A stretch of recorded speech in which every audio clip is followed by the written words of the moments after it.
Tonight, we stand at a critical juncture in a conflict that has already commanded the world's attention for nearly 2 years.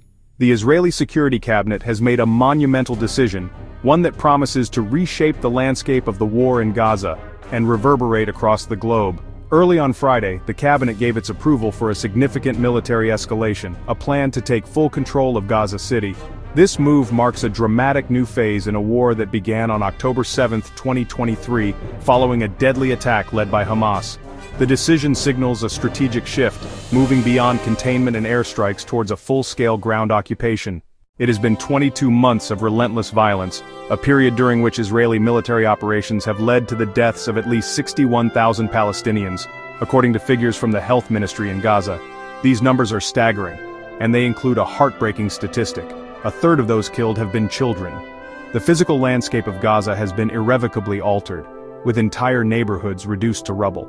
For months, international aid organizations and United Nations agencies have been sounding the alarm, using increasingly desperate language to describe the conditions. Their warnings have now culminated in a grim declaration from United Nations-backed experts on hunger. Gaza is experiencing an unfolding famine. This is not a future possibility or a distant threat. It is a current reality for hundreds of thousands of civilians trapped in the war zone. The Israeli government's announcement was met with a swift and powerful wave of global condemnation. The United Nations Secretary-General Antonio Guterres expressed that he was gravely alarmed by the decision, a sentiment echoed by leaders and diplomats worldwide who warned of the dire humanitarian consequences. Pakistan issued a strong condemnation, stating that the move would derail any prospect for peace. In a move that sent shockwaves through diplomatic circles, the German government announced it would be halting all exports of military equipment to Israel that could potentially be used in the Gaza offensive. Prime Minister Benjamin Netanyahu's government was clearly stung by this development, with the Prime Minister himself publicly labeling the German decision as disappointing. His comment, though brief, underscored the growing sense of international isolation his government is facing. While international condemnation rained down upon the Israeli government, an even more visceral and heart-wrenching outcry erupted from within Israel itself. The Hostages and Missing Families Forum released a scathing and immediate reaction that conveyed their sense of utter devastation. Yehuda Cohen, whose son Nimrod is among those still in captivity, spoke to the international press with a message of stark warning. He stated unequivocally that Netanyahu's decision is endangering my son and other living hostages. For these families, the government's strategy represents a fundamental and tragic miscalculation. Yair Lapid, the leader of the opposition, has become the most prominent political voice condemning the government's decision. He's called the plan an unmitigated disaster in the making. Lapid argues that this move recklessly ignores the professional advice of Israel's own military and security leadership. He places the blame squarely on the far-right ministers within Netanyahu's coalition, specifically naming National Security Minister Itamar Ben-Gvir and Finance Minister Bezalel Smotrich. One of the most alarming aspects of the decision to invade Gaza City is that it was made in direct opposition to the advice of Israel's own military leadership. According to multiple sources, including former Israeli officials familiar with the cabinet's deliberations, the military's senior command, led by Chief of Staff Eyal Zamir, strongly opposed the plan to conquer and reoccupy Gaza. And this wasn't just a minor reservation or a tactical quibble, it was a fundamental objection based on a professional assessment of the immense risks involved in such a large-scale urban warfare operation, a warning that the political echelon ultimately chose to ignore completely. General Zamir reportedly laid out his concerns in a clear and direct presentation to the Security Cabinet before the fateful vote was taken. A primary focus of his warning was the dire humanitarian crisis that was already unfolding in Gaza. Critically, he argued that a full-scale invasion of Gaza City would directly endanger the lives of the approximately 20 Israeli hostages believed to still be alive. Despite these grave warnings from the nation's top military commander, the political leadership chose to press forward. The plan approved by the Israeli Security Cabinet is not just a military order, it is a structured multi-phase operation with a timeline laden with powerful and intentional symbolism. According to an Israeli source who spoke with CNN, the overall plan is expected to unfold over a period of up to 5 months, signaling a commitment to a prolonged and decisive campaign to conquer Gaza City. This extended time frame suggests a methodical street-by-street advance, rather than a rapid blitz, acknowledging the immense difficulty of urban warfare. The initial phase of the operation comes with a deadline that is anything but arbitrary. This first stage includes the evacuation of civilians from Gaza City, and a simultaneous expansion of aid distribution is slated for completion by October 7, 2025.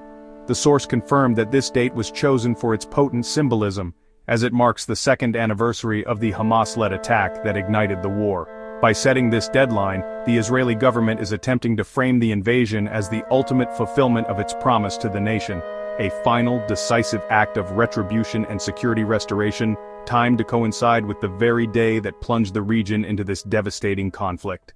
As global condemnation mounts against Israel's plan, one of the few powerful voices offering a counter-narrative has come from the administration of United States President Donald Trump. His ambassador to Israel, Mike Huckabee, provided a clear window into the White House's perspective, placing the responsibility for the escalating conflict squarely on Hamas. In an interview with Reuters, Huckabee questioned why so many nations were, in his words, once again choosing to place all the pressure on Israel instead of on the militant group. Ambassador Huckabee further conveyed President Trump's deep frustration with the state of negotiations, emphasizing that Hamas has been unwilling to reach what he termed any kind of reasonable settlement. This stance from the Trump administration creates a significant split within the Western alliance, contrasting sharply with the growing anxieties expressed by European partners like Germany. While Europe is moving to distance itself from the impending offensive, the US appears to be reinforcing its support for Israel's hardline approach. This isolates the US alongside Israel, pitting them against a broad international consensus that is calling for restraint and a humanitarian-focused solution. By portraying Hamas as the sole unreasonable actor, this viewpoint dismisses the broader context of the conflict, including the occupation, the blockade, and the immense suffering of the Palestinian civilian population. In the apocalyptic landscape of modern Gaza, the simple, primal act of finding food has become a life-or-death gamble. The desperation of the hungry has forced civilians to risk everything for a bag of flour or a can of beans, often with fatal consequences. The United Nations released a shocking report on Friday detailing the lethality of this daily struggle for survival. The report stated that since the end of May alone, nearly 1,400 people have been killed while seeking food. This is not a death toll from airstrikes on homes or from direct combat, but from the chaos and violence that now surrounds the distribution of aid. An estimated 859 people were killed in the immediate vicinity of aid distribution sites, many of which are run by the US-backed Gaza Humanitarian Foundation. These locations, which should be sanctuaries, have become epicenters of chaos, where desperate crowds surge and security is non-existent, sometimes leading to deadly stampedes. Another 514 people were killed along the perilous routes of food convoys as they tried to intercept trucks or were caught in the crossfire of attacks aimed at the aid missions themselves. We have reached the culmination of a decision that places the Middle East, and honestly the world, at a perilous crossroads. Israel's plan to conquer Gaza City represents a monumental gamble, a definitive move to end a brutal 22-month war on its own terms.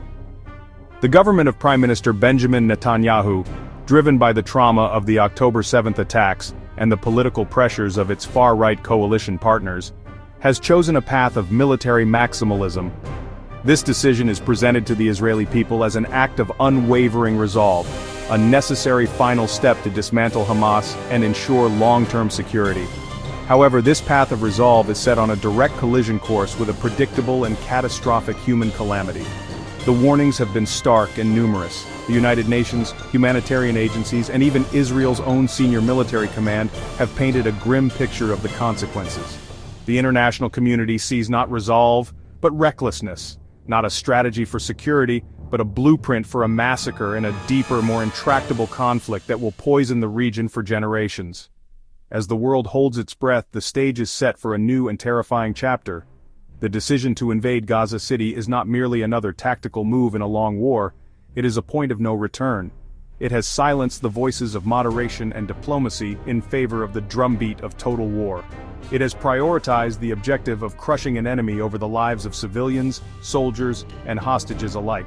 What unfolds in the coming weeks and months in the streets of that besieged city will not only determine the future of Israelis and Palestinians, but will also serve as a profound test of the world's capacity to prevent catastrophe.